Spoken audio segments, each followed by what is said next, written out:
start going into the actual careers, skills, and the people that we have to work with moving forward.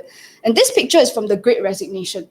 And I think the biggest phenomenon here, why it was so shocking for a lot of people, was that you would expect during COVID that people would hang on to their jobs. It's hanging on for dear life, that unemployment was going to go up. But what they didn't count on was that phenomenon that people were quitting. And not because they had another job that was waiting for them that was going to pay them more. People were quitting without necessarily having a job lined up. And I think you also saw another phenomenon was that a lot of the competent people who knew that they were very genuinely good at what they were doing, didn't want to get a job at all. That they realized that they could offer their services directly to the end consumer and to market themselves on the internet. And they were, not only did they survive, actually a lot of people started to do very well for themselves, doing real work for real customers online. And so it became that phenomenon where some of the companies were losing some of their best employees. Okay, so that's something that we see. For DW, which is a German broadcasting company, said that 41% of employees, and I think this is a European statistic, 41% are considering leaving their jobs within the next 6 months to a year. And we also see this one I got from Channel News Asia just a couple of weeks ago, why many workers are deciding to step off the corporate grind in 2022. So it's not just happening in Europe, at least according to Channel News Asia, it's expected to happen in Singapore as well. And if you read this article, they also went and surveyed the people who were intending to leave in the next 6 months, and it's a pretty high number. So that means if you yourself are operating in a corporate type environment, even if you yourself don't leave, the chances that you are going to lose quite a lot of your workmates. And the funny thing is they tend to be the people who are the competent ones, right? And then how? Okay, so there are a lot of studies being done. What exactly are people calling for in their jobs? So these important factors include all your transparency, trust, communications, collaboration, digital experiences, culture of belonging and inclusion, listening, engagement, recognition, upskilling opportunities, corporate social responsibility, and also hybrid work environments. None of these words should be a surprise to you. They are words that have been bandied around in the corporate transformation arena. And one of the interesting things is nobody here talked about more like promotion opportunities. Nobody is looking for higher, like I don't see higher salaries here. So if these are the reasons why people are leaving, it means that the priorities have changed in a very, very large way. And I think for a lot of companies, it's a complete change of how we used to reward people or how you're going to decide if someone has done a good job. So if somebody in the company is a very good listener, for example, now that person could be very valued within the team now, but maybe that person has never been valued in the company before.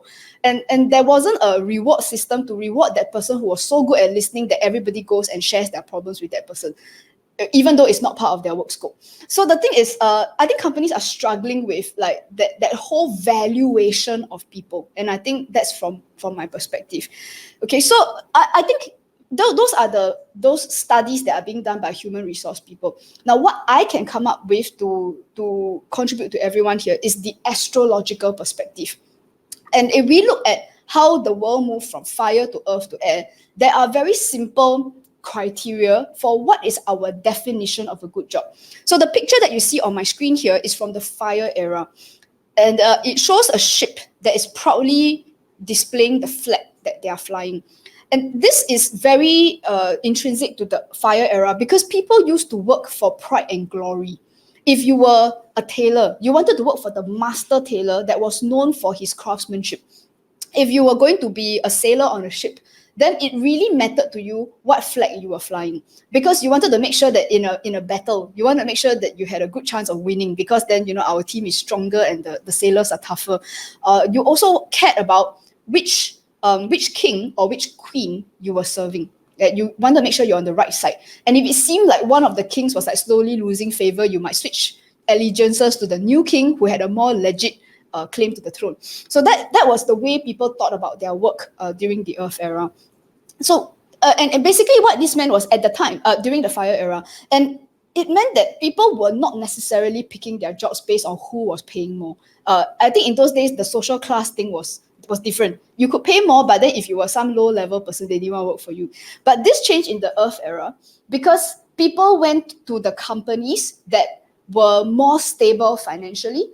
They wanted the prospect of being able to make more money within a reasonable period of time. And success, or when you meet up with family members, they decided whether you were successful or not based on what car you drove, which condo you stay, and how much money or the rank and designation that's written on your name card. So that was in the Earth era. So everything that I've just mentioned is pretty much like a gone thing already. Basically, the upcoming generation doesn't really give a damn about those things anymore.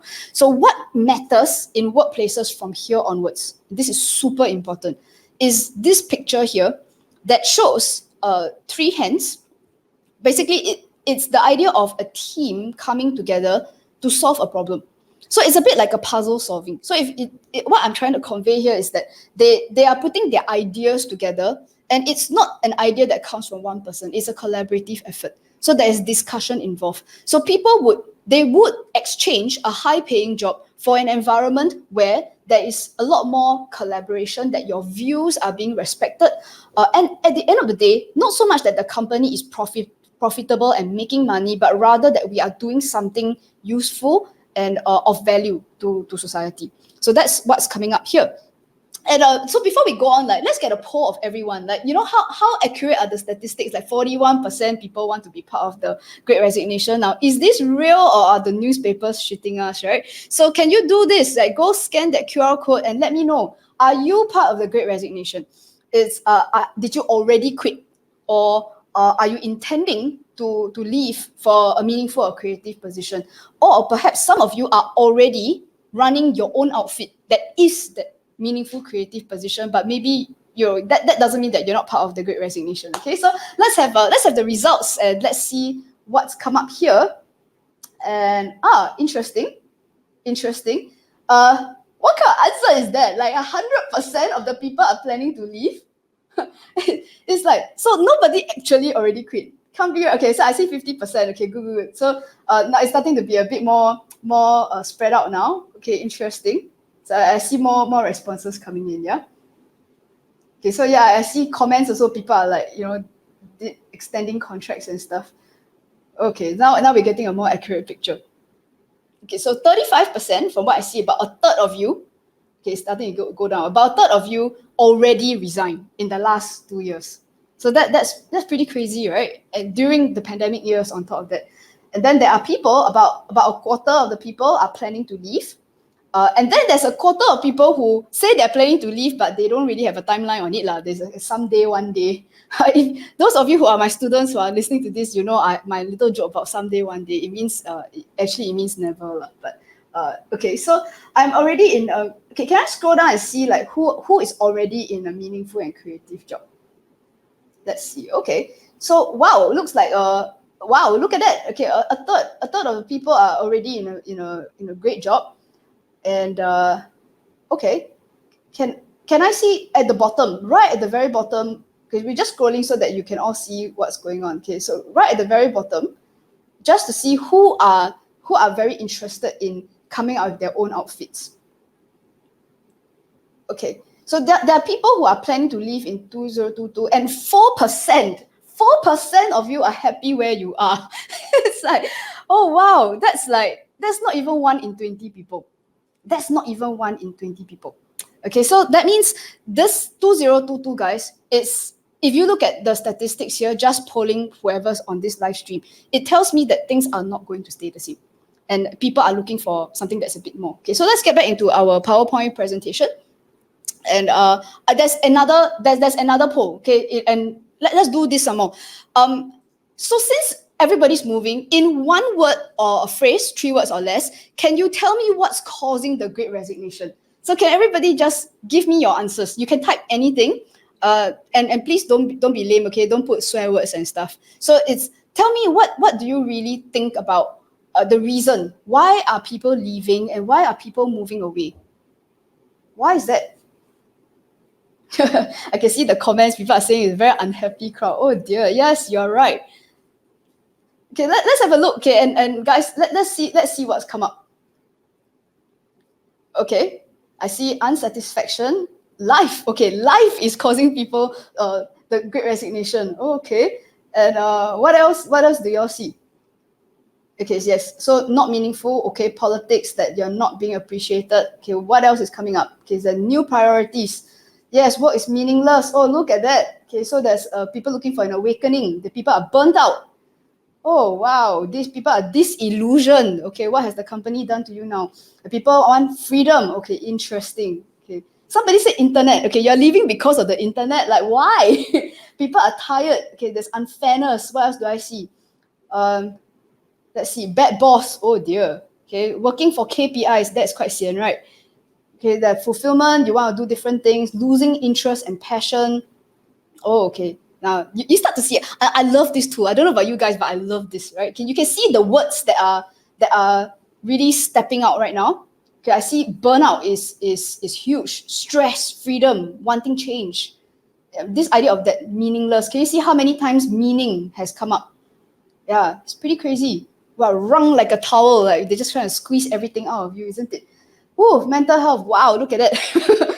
Yeah, Rain, you are absolutely right. There's a lot of very unhappy people here.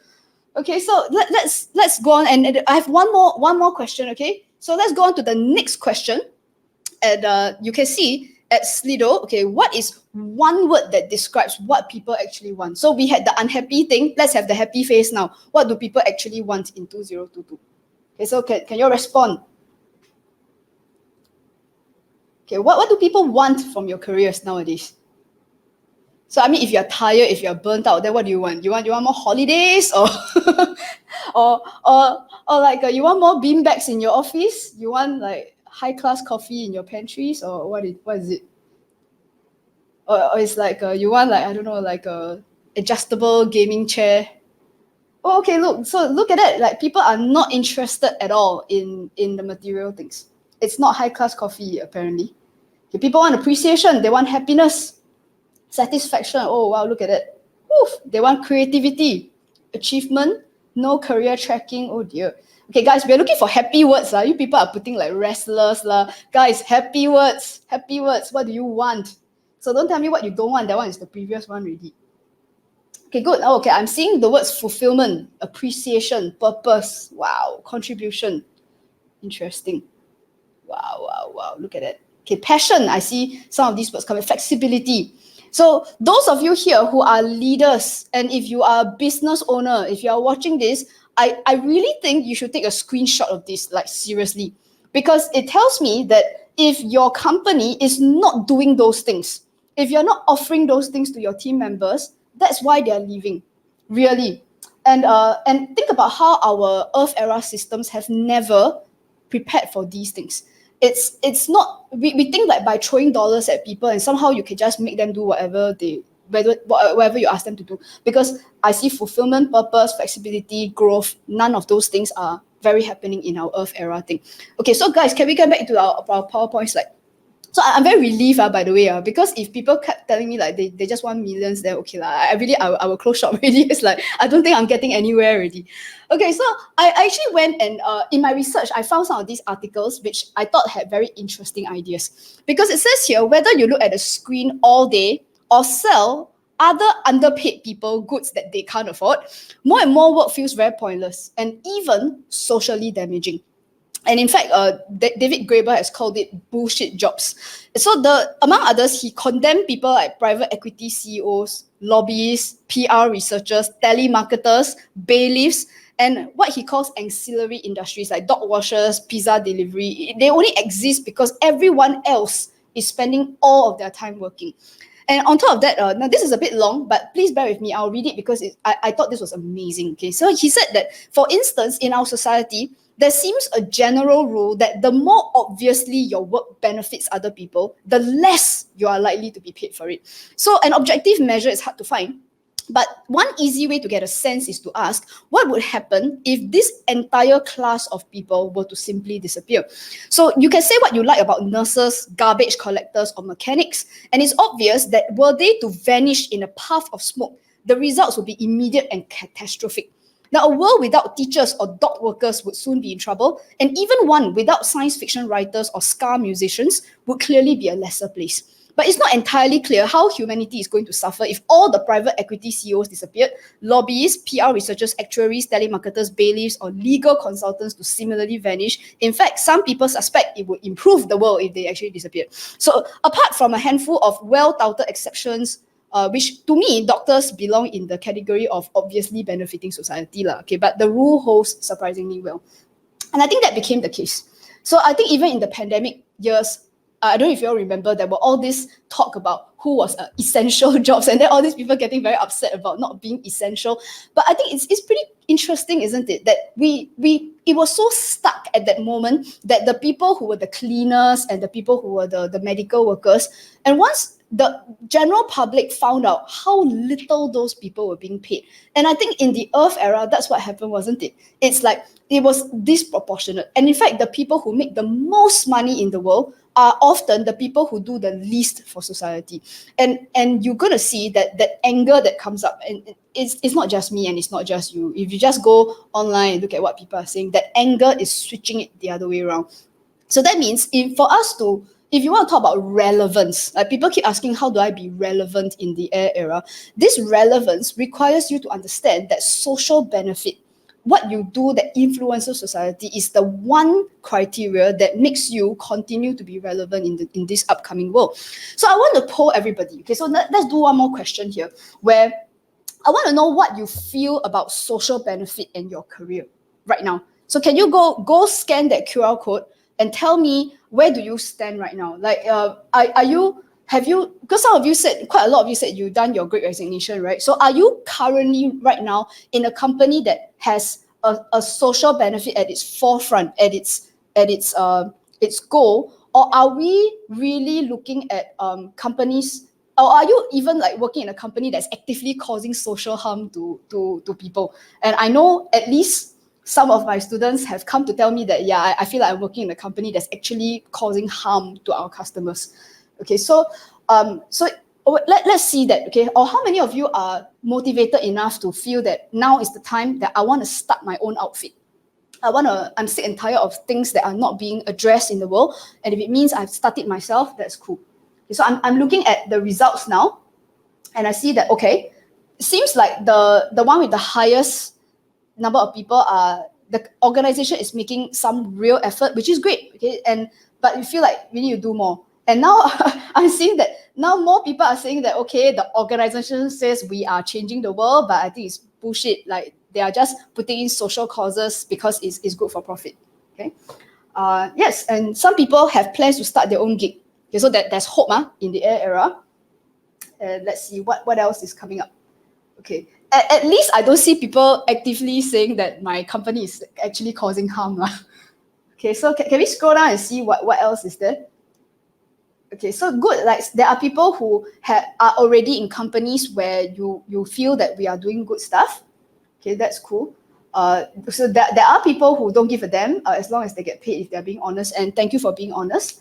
And luckily, so the people right at the bottom, the social harm one, luckily not very many. Okay, so that's pretty cool. Okay, good. So can we scroll all the way back up and let's see, we've got 50 responses already. So can we see what's right at the very top? Okay, so wow, look at that. 14% of people. Oh, wait, let's go up. Okay, 20 something percent. Okay, good. So it does seem that for most of the time, we are already somewhere where we're making some kind of effort, whether it's for self-profit or it's actually doing some good. And this is great because we are all in that hybrid earth air thing.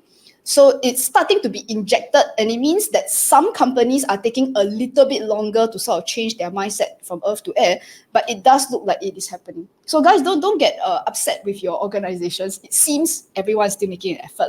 Okay, so going back to my PowerPoint slide.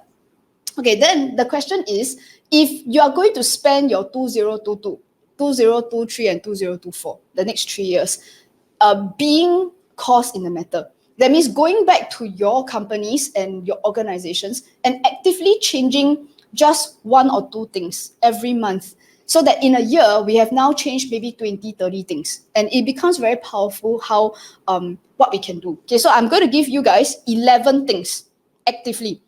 Okay, so number one is this concept of a binding contract.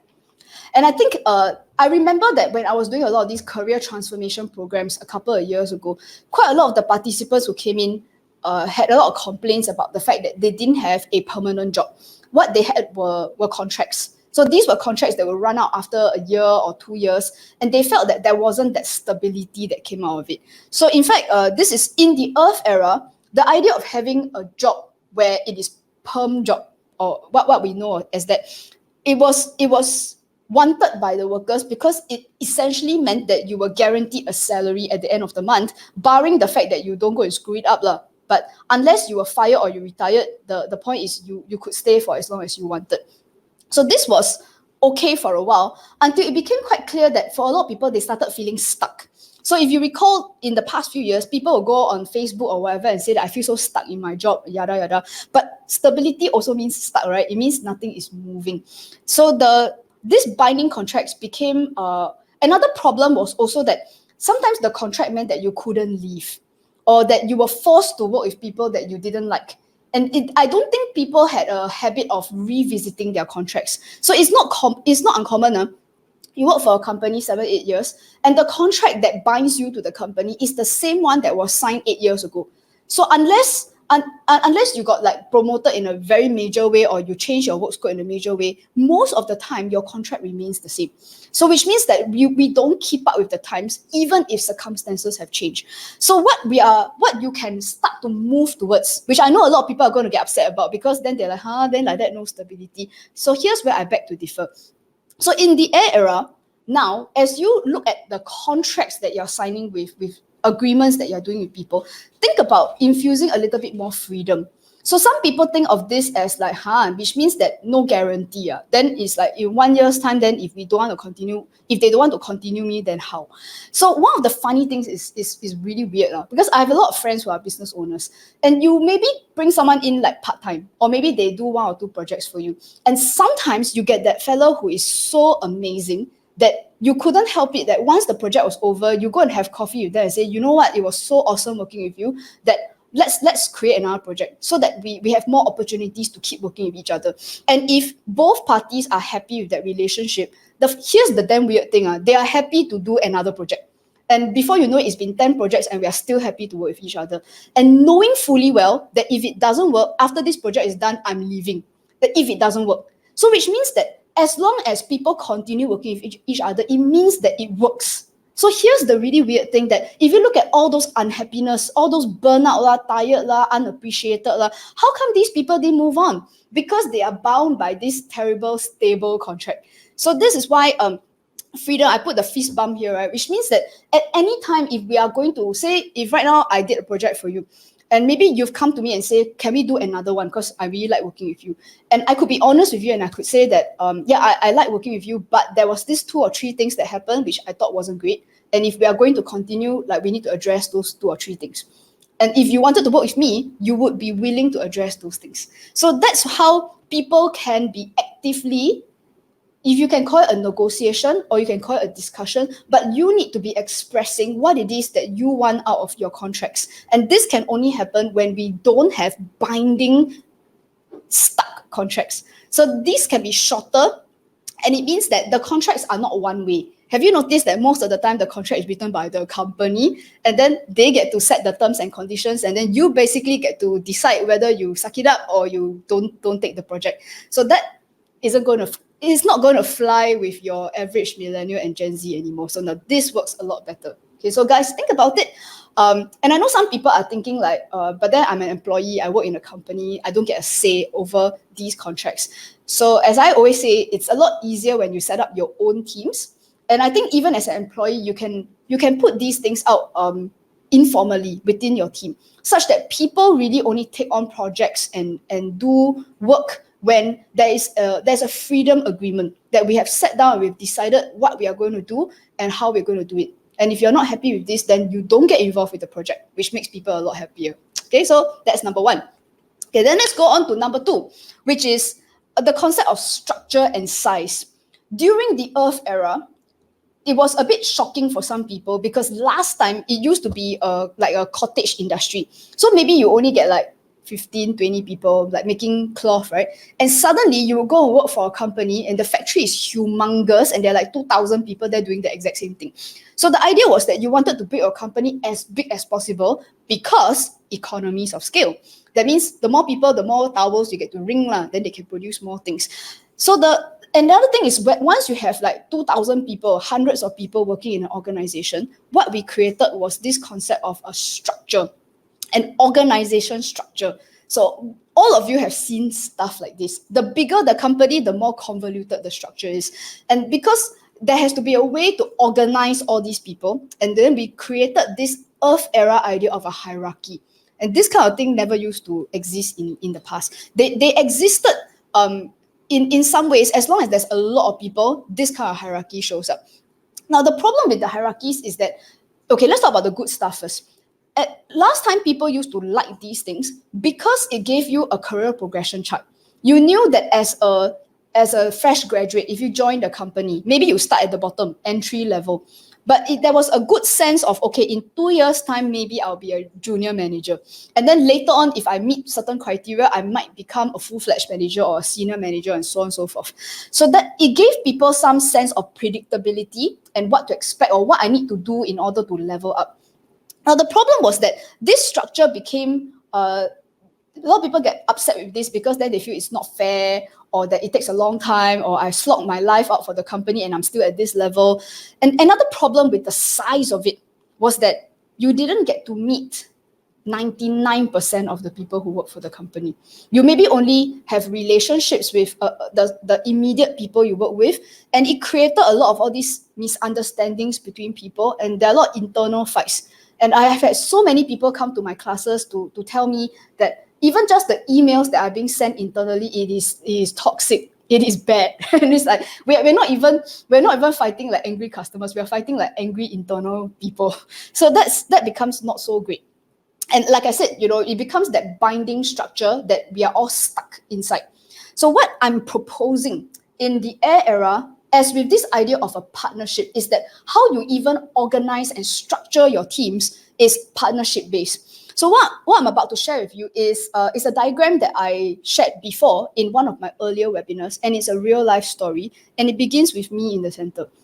So when we started this series of webinars, all the while I really only had like one official employee. Okay, and this was Jeremy. Jeremy works for Astrology, so it's just a two-man team. But when we wanted to take our things online, to build webinars that could potentially hold like thousands of people, it meant that we needed to change the way we thought about things. And it meant that I had to stop thinking of myself as being like the boss person.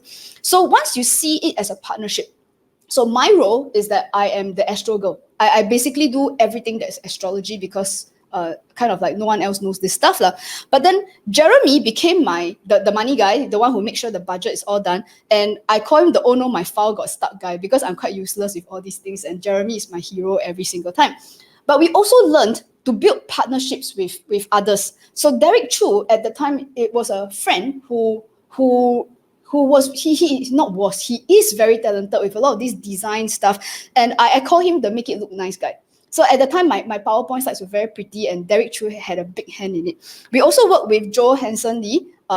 He happens to be my husband, but he runs his own video company.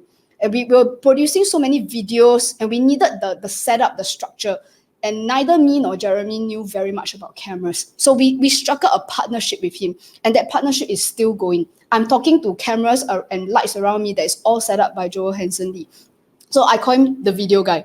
And then later on, we started working with Aaron, who was the getting people to click because we needed people to know that we were doing this stuff. So Aaron built that for us. So the thing is, when we look at an organization like this, so it is a purpose-built, project-based organization. And the funny thing is, with the exception of Jeremy, everybody else here runs their own company.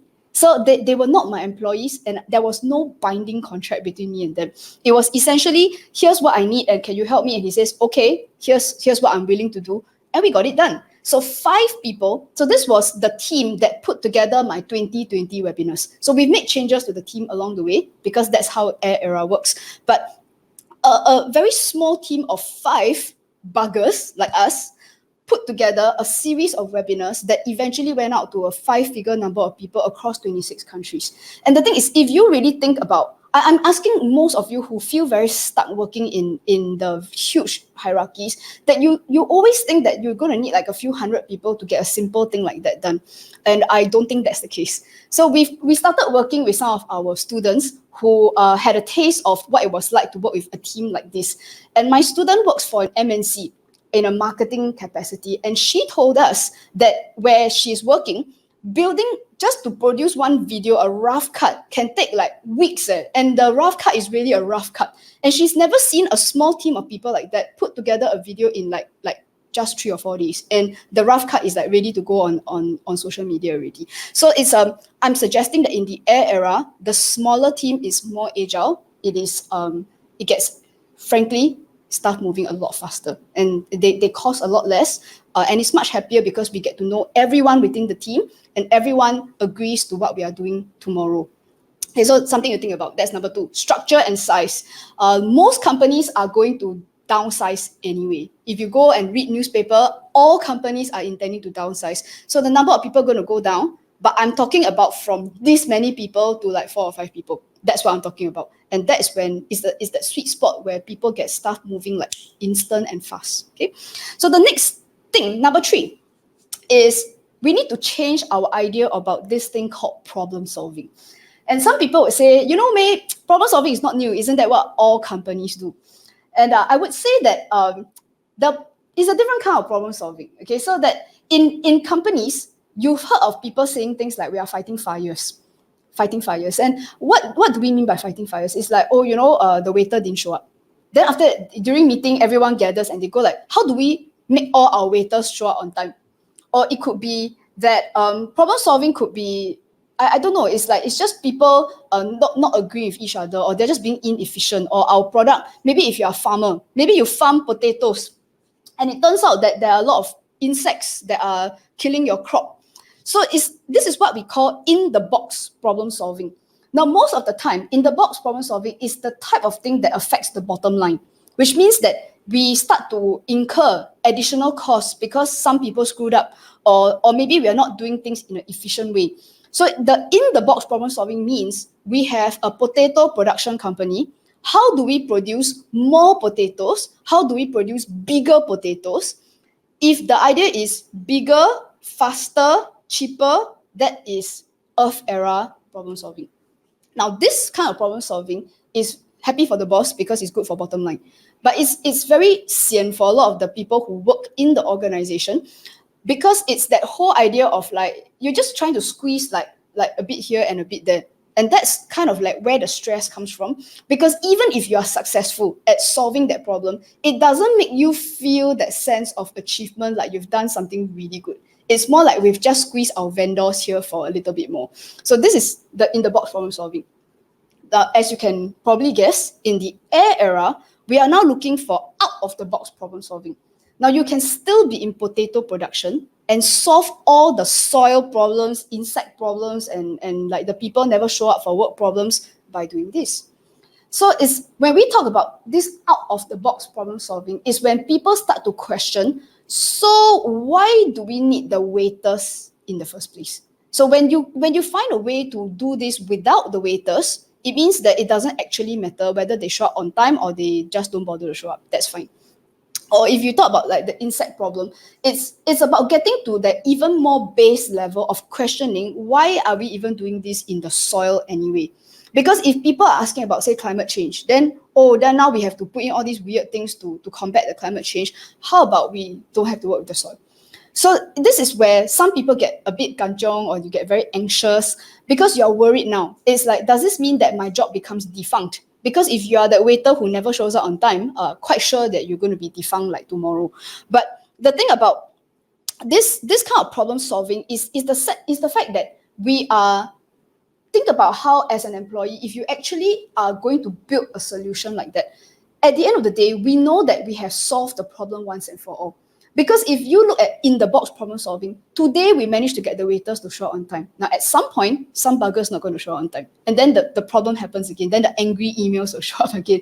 So it's that whole sense of we're not moving on. We keep going around in circles and talking about the same problem. Okay, so out-of-the-box problem solving is number 3. Everyone good? Okay, so let's look at number 4, yeah? I took a long time to come up with this stuff, so I hope you all like really get some value out of this, okay? Okay, number 4 is a tough one. Okay, so when we talk about words like salary, and I want to tell you something. Just now when I was answering the question about the bank, and I said that anything that comes up during the Earth era will die when the Earth era ends, right? Like money making Olympics, right?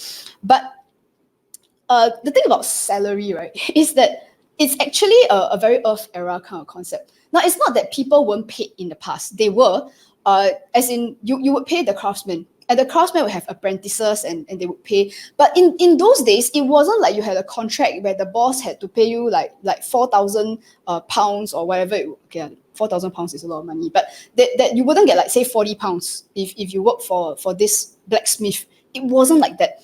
Most of the time, people were paid in various different ways. Like there's such thing as apprenticeships where people learn a skill, or that you would live with the master blacksmith. So your living was taken care of. You were maybe given a bit of money to send home to your family so that they wouldn't starve when you were learning a trade. But people were always being paid. But I think this concept of the Earth era salary, where at the end of the month you get these X dollars, is a very, very old concept. And I think nowadays, where people are much more open to very varying forms of valuing and paying people. And I think also, based on what we saw just now with all that unhappiness that people were getting, like unappreciated, underpaid, because a lot of times this fixed salary model it had a good idea. So let me show you. Now, in the Earth era, most of the time, salary was determined by education, status, and experience. If you were a graduate, you earn this amount. You can easily go and search for models where, okay, if you went to a vocational institute, is this. If you didn't go to school, then basically you're the lowest paid person. If you have an MBA, you're the highest paid person.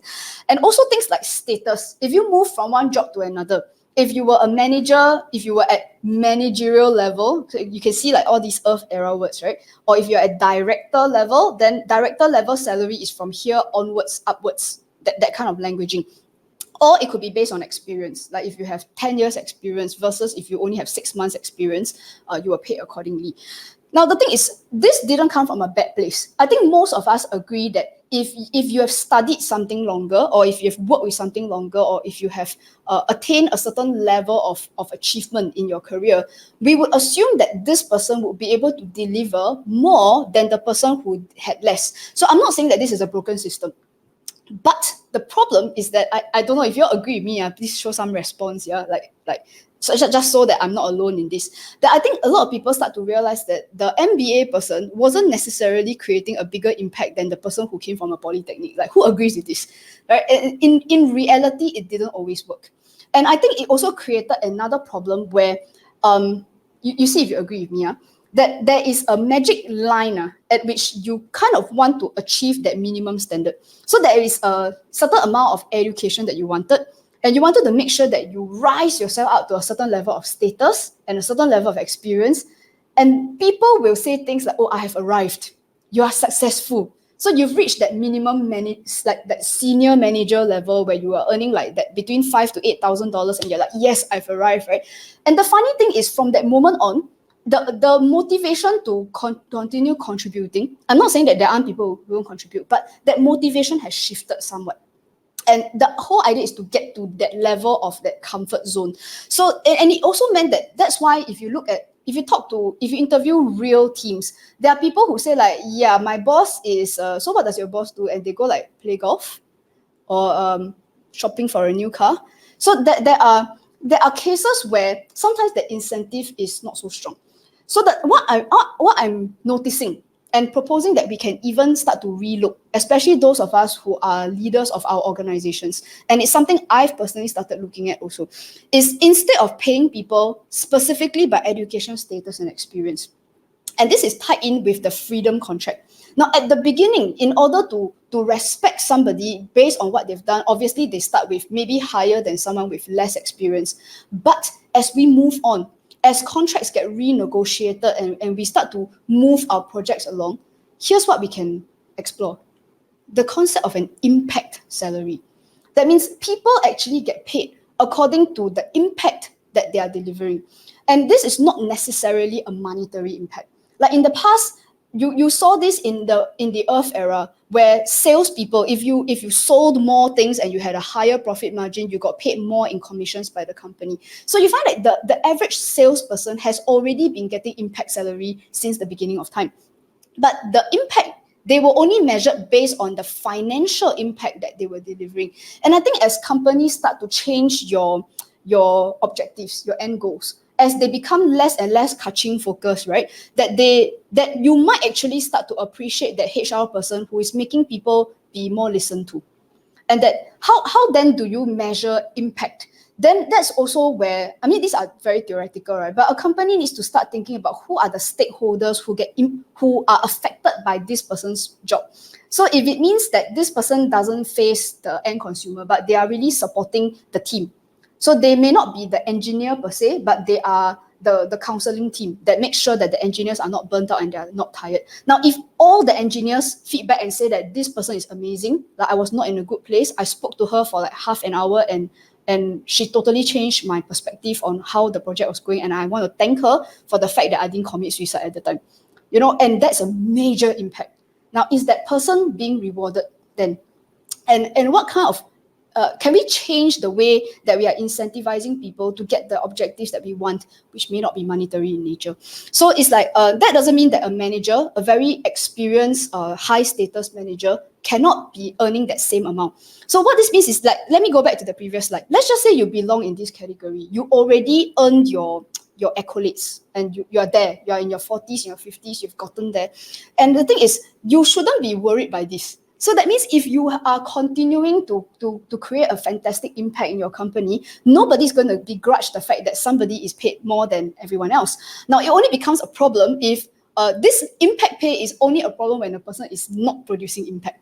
And in a way, I'm suggesting that there's a bit of fairness here. So even for some of the business owners I've been speaking to, everybody's becoming a lot more open to this idea of, like, you sort of split things out. And right now there's a lot of software, so it's very easy to do and it's very automated. You can create your own formulas and algorithms for getting the team together to decide what is important to us. And if to say that someone has done a good job, what does it really mean? And we find ways among ourselves to measure how much we have appreciated what this person has contributed. And I think it's an amazing way to think of salary. And I think it also means that some people are actually going to earn more and some people are going to earn less, and just on different metrics. Okay, so think about that. That's number 4, salary. 2022 can be very different if we allow it to be very different. Okay, now number 5 is what I call relationships. And I think workplace relationships are super important. I think people are saying that we spend more time with our colleagues than with our own friends. And this is true for the overworked generation for the last 20 years. And I think when we think of workplace relationships, going back to what I said about the hierarchies earlier, so we have a rank-based relationship where there is an understood thing that there is a distance between people of a higher rank and those of a lower rank. And this needs to be, it creates a problem, because I've had people saying that I was in a great team, I felt like I was working with people that I really love, and then after that it was like, then I got promoted. So I became the manager. And last time it used to be that we go for lunch together, and now I've realized that my colleagues don't really want to have lunch with me because they want to say things that they didn't think I was going to hear. So just by promoting somebody, you can kill off all their friendships. And this is a real story that happens in real companies. So the problem with this kind of rank-based thing is that it's very hard for people to be real or to genuinely feedback stories. And now we have cases where people actively avoid the boss just because that person occupies a specific role. And it creates a lot of opaqueness. There's no transparency within companies. Now, if you agree with this, can I have some reaction? Because I think that's what a lot of people are very, very unhappy about in their jobs. And I'm just going to propose that how can that relationship change? And I think that once we start to see teams as being partnerships, then it means that even if you are the person you are the highest paid person and you have the most experience, it can mean that it's a role-based relationship. So I found these pictures off the internet. If in case you don't recognize him, it has Elon Musk in these pictures. I've looked at in my research. I looked at a lot of the interviews that has gone on with the people that he actually works with. So of course there are the marketing pictures, the ones where the press shows up, and of course he's in a nice suit and he's standing on stage and he gets to be on top where everybody's at the bottom. But day on day, in fact, he himself has said multiple times in interviews that a lot of people think that I spend all my time being in front of a camera and being the boss. And he says, actually, no, I actually spend most of my time, every moment that I have, I'm on the factory floor. I'm in the meetings. I want to hear what the engineers are saying.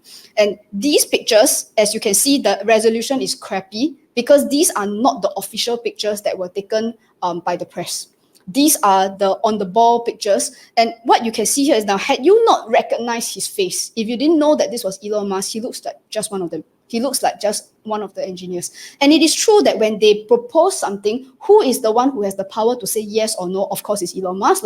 But the point is that he understands that my role is to make sure that the objective is being met.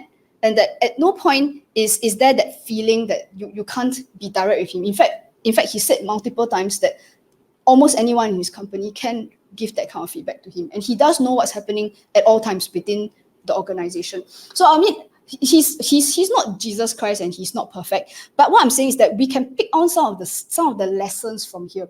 That if the richest man in the world can be one of the guys, I'm not really sure why the rest of us, middle management and small little bosses, can't do the same. And I think in terms of what we are able to create and to have our pulse on what's going on, it needs to be role-based. And I think it's very powerful when you put your team together and you see what does each person do, and to actually write it out with the team, and so that you can see exactly what each person contributes to the team. It's a great exercise. I've done it with my team, and I think it's really changed the way we work. Okay, so that's number 5. Change the relationships in your company. And for the people who say that, yeah, but I belong in this MNC where everybody's like kowtowing to the boss, and I would suggest that if you are a mini leader, that means you are just a team leader, you might only have 3 or 4 people reporting to you. It is true that you might be expected to kowtow to your boss, but then we can start to change things by not expecting your team to be kowtowing to you. That means we change things from the ground up. And I like to think that if the guys up there don't know how to teach the lower people how to do things, let's make it the other way around. Okay, so that's just one way we can look at it. Okay, relationships in year 2022. Ready for number 6? Okay, so number 6. Oh, wait, before I get there. So I got this off the World Economic Forum. We talk about managers, right? Under the 85 million jobs that they think is going to decrease in job demand, look at number 6. Now, number 6 says business services and admin managers. Okay, so what the World Economic Forum is saying that the companies are going to start dropping all these admin managers who essentially may not be contributing directly to the work, especially if people start to take more control, take more ownership of what they are doing. Let the team decide, and they don't really need a manager to tell them what to do. There's also like general and operations managers. At one point, I was a general manager in a company when I still had a job. And it's like, had I remained there, I'm like on my way out already, you see. So that's why for those of us who are in managerial positions, it's really to consider that your role has to change. And it has to be a lot more than just bossing people around really. It's the truth, okay? So next one, number 6. Okay, number 6 is the concept of the work outcome. So when we show up at work, Monday to Fridays or whatever time you work, some people work 24/7 nowadays. At the end of the week, at the end of the month, what do you actually produce? What comes out of you during that period? And I think in the Earth era, we tended to measure that by how many reports you write, how many coffees you make, if you're a Starbucks barista, for example. And I think that kind of work outcome is making people feel like, you know, the rat that's in the wheel, right? You just keep going round and round doing the same bloody thing like month on month. So when we look at in the Earth era, I called it business as usual. That means somebody created a business with a nice machine that works, and it's designed to eat, sleep, work, and repeat. And this is something that we all understand. If you look at the left hand side, right, is this concept of a business open Monday to Friday from what time to what time, and this is where the working hours came from. You were expected to simply show up and repeat that grinding thing for days, day after day, with not much change to your routine. And I think the problem with the business as usual was that it didn't actually produce anything useful, and the repetitiveness is making people feel like they have no growth. Now, there is a threat that's coming up in the AI era now, because you see, the thing is, if you understand how programming works, right, if you can formularize it, if there's basically a step 1 to step 10, that every time you do step 1 to step 10, you produce the same outcome, here's what's going to happen. There will be a robot. There will be an automated software that can do exactly that thing. So if you talk about the barista who makes your coffee at Starbucks, somebody's already made a machine that can make every kind of coffee. So the thing is, once it gets mass produced, the barista is gone, right? And basically that machine never shows up late for work, ever. And then if you think about those of us who do paperwork, if you are a form filler, and yes, maybe the cases are different, the customers are different, but if a computer can be trained to know, in such a case, fill in this way, in such a case, fill in this way, basically your job's gone. So in a sense, in the AI era, business as usual jobs will disappear because it is much more efficient to have a software or a machine do the job for us. So if your job is like that, right, you have to face the music, your job is gone. Okay, but then what then will jobs look like in the AI era? And if you recall, when I talk about the Maslow's hierarchy of needs, the word creative came up. And that's exactly what it is. That people need to feel like they are building an outcome. That means this thing doesn't exist yet. So instead of having robots take over our jobs, what we do is we create that robot. We create, I don't mean you go and create a robot per se, but you are building something there. So when you have a team of 4 or 5 people coming together, whether they're out there filming or you're getting around a table, deciding, okay, if we are going to build this new baby product, what's it going to look like? What's it supposed to do? What kind of objectives do we want to change in the world? And when people come together and everyone gets a say about what it looks like, or who the target audience is, or how we are going to send this message out to people. So when people are doing that, now here's the weird thing. These people can work way harder than the people who are doing the grind stuff. If you're grinding, you're watching the clock. At 6 p.m., you're like, okay, guys, I'm out of here. But with these guys who are building outcomes, suddenly the irregularity of your work hours becomes the norm. That means it's like if we need a video, we'll get the video done. If we kind of need to contact the designer and make sure that the color is exactly right, we'll get it done because we are invested in the outcome. And at the end of a project, you can actually, everybody can gather and say, hey, look at what we have developed. We have produced something. But I think if you are a grinding type person, it's like, oh, this month I processed another 15,000 cases. Then last month I made like 400 coffees. Then next month again another 400 coffees. It's like, of course you have no growth. I saw growth being one of the problems there. So if people are going to grow, they must develop outcomes. Okay, so whether they are filming documentaries or whatever it is. Okay, so guys, I mean, this one is a bit tougher. And I think those of you who are in very, very small organizations can start to think of this. That means if you're a chef, is it your job to just show up at the restaurant from 7:30 a.m. to 6:30 p.m. just to cook for people? Or is the chef involved in evolving the menu? Who better to ask than to ask the chef, like, do you think you could develop a healthier menu for diabetic people? Maybe we want to give an option for diabetic people to still have affordable meals that allow them to eat. And then the chef can do his research and he say, okay, I've come up with 4 or 5 recipes. We can launch these 4 first. And then when he's cooking the actual recipes, or better still, building a robot that builds those recipes, they are his recipes. And I think that there's something very magic in that. And that chef is more likely to stay, more likely to work harder and to rate his job higher than to sit there and cook the same stupid thing for years and months on end. Okay, so I'm not sure if you all agree with this. If you do, show me some reaction, okay? Just so that I know that people are actively thinking about all the people on your team, who is doing the shit grunt work and who is doing the creative work. And you can see the difference between the happiness levels. Okay, now number 7, we have 11. I got number 7. Ooh, I hope I finish on time. Okay, number 7 is how we think about performance, whether you are doing a good job or not. And in the Earth era, let's look at this. Oh, the performance appraisal form. Oh my God. All my students, my clients, they are terrified of this because it means that there's an authority figure who ticks off whether you have met expectations, does not meet expectations. Everyone is terrified of this. And it's based on a very fixed work scope.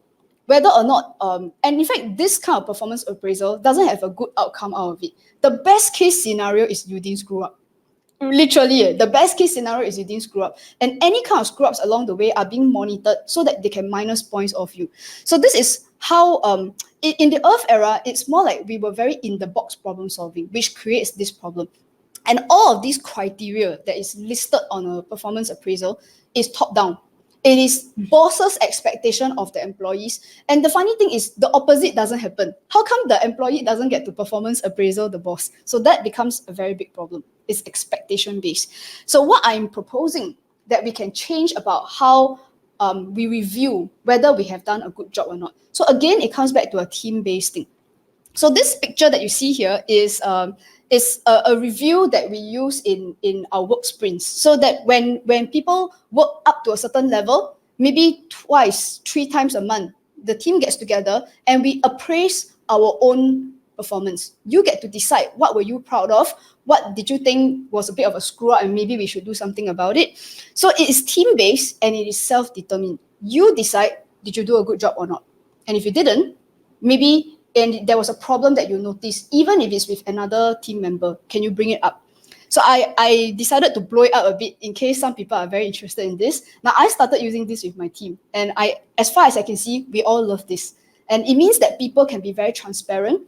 If it turns out that maybe if I said, okay, I didn't complete my work on time, and I realized that I need more resources or I need another person to help me with this, I feel so safe to tell people I need more help.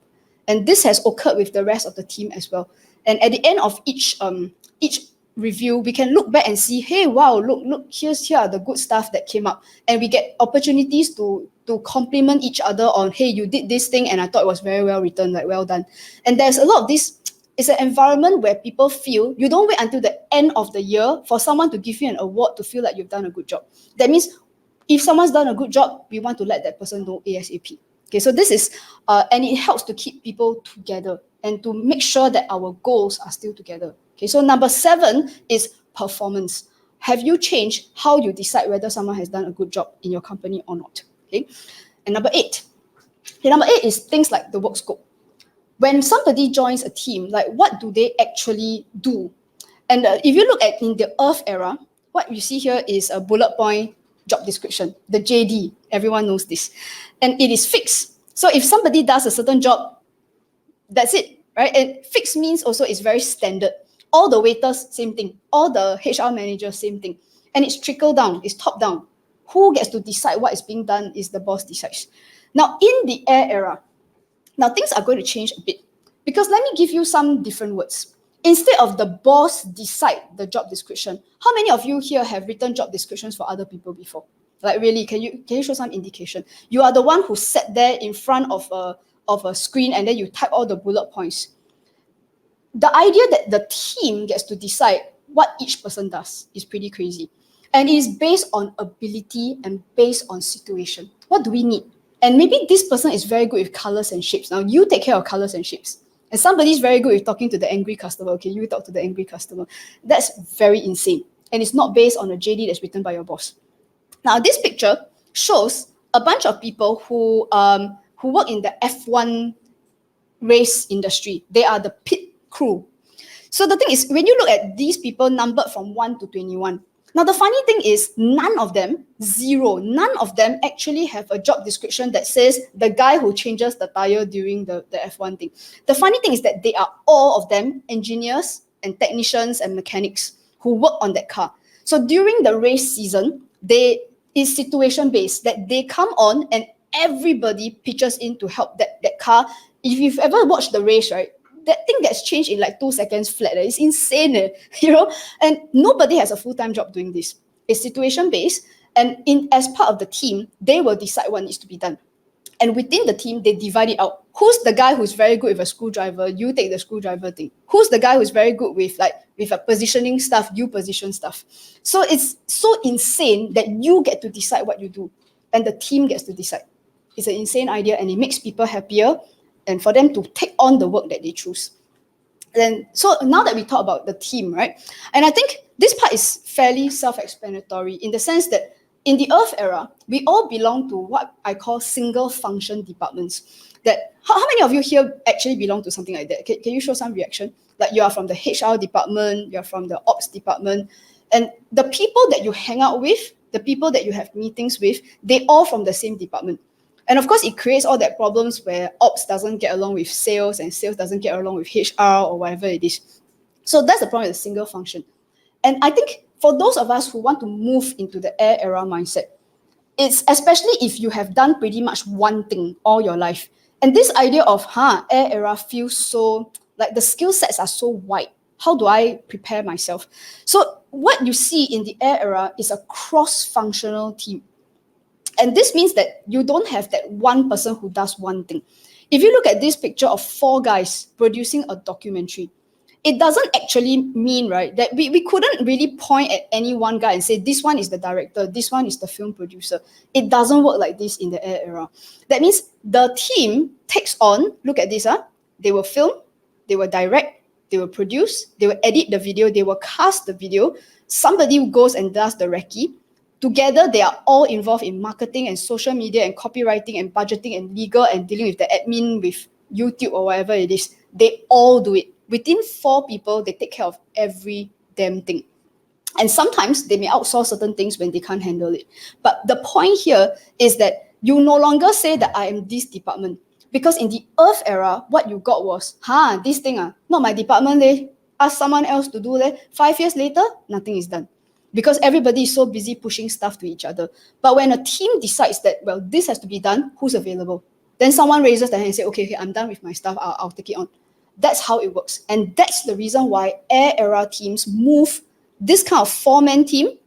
A 4-man team producing a documentary will produce a quality documentary much faster than a gigantic Hollywood team. Want to bet?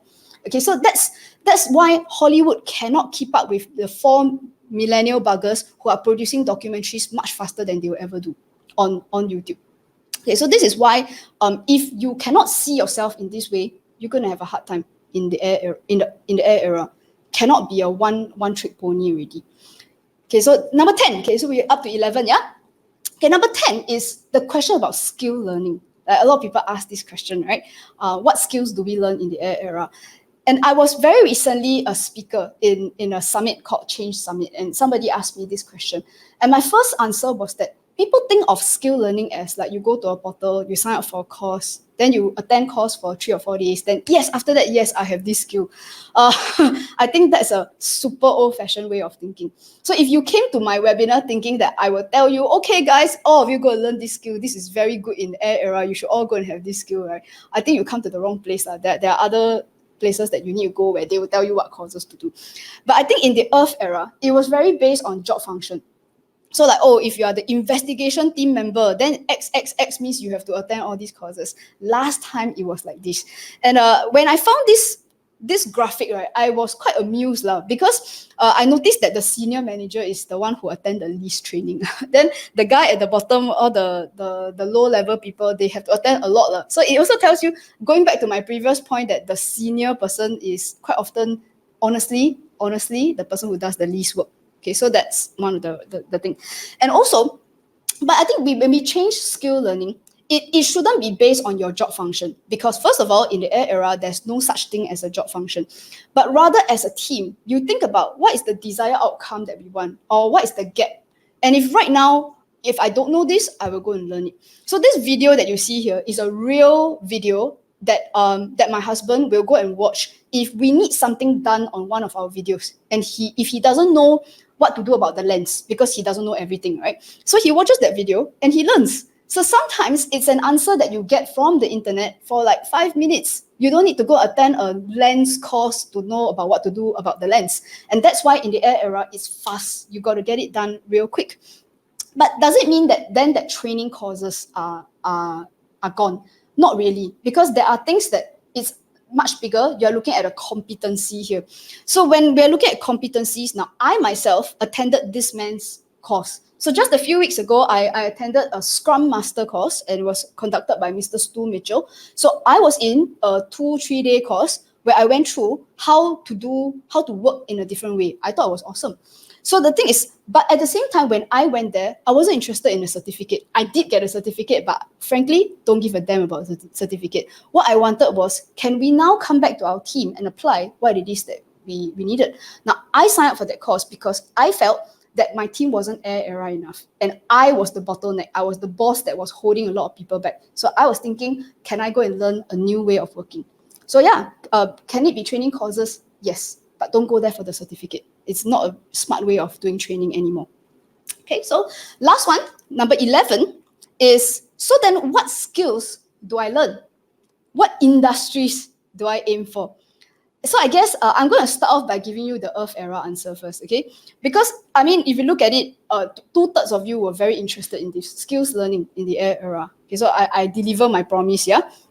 So if your concern is survival and relevance, I want to make sure that how do I survive? What is that one course that if I attend, I will be guaranteed my salary? Earth era answer, right? Now, the World Economic Forum has made this easy for you. They have outlined the top 10 skills. So if you wanted the Earth era answer, you can take your phone out and take a screenshot right now, because then you better go attend all these courses, sign up ASAP, right? And I'm not really sure how people can learn critical thinking from a 2-day course. Not sure about that.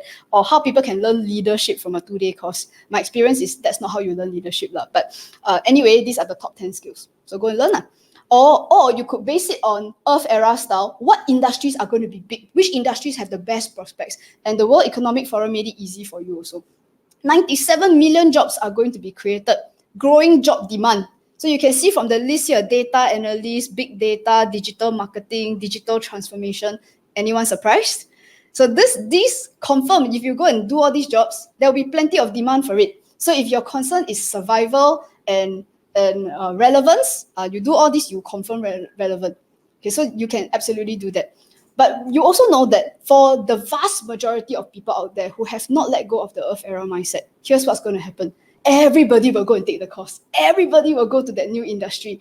And everyone's going to queue for it. There will be super competition, and you know exactly what's going to happen. And then all the dissatisfaction, disillusion, no growth, it's all going to repeat itself. Because so what if you are in an air era job? So what if you are sitting at your laptop and then you're just producing big data analysis, yada yada. It's just that right now the work is on laptop, but not very different from the Earth era, isn't it?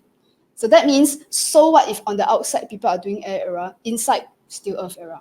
So that becomes a very, very major problem where if you feel like you're not moving on and the things that you're doing is just another rat race, right? That's where it comes from. Okay, so that means we need to break out of that. My suggestion is don't go for where the demand is. So most people start with the society. Where are the opportunities? Then I go and squeeze myself and fit into where the jobs are demanding. I'm proposing the opposite, that you start from you. So if you are unsatisfied, disillusioned, then what kind of change do you want to see in the world?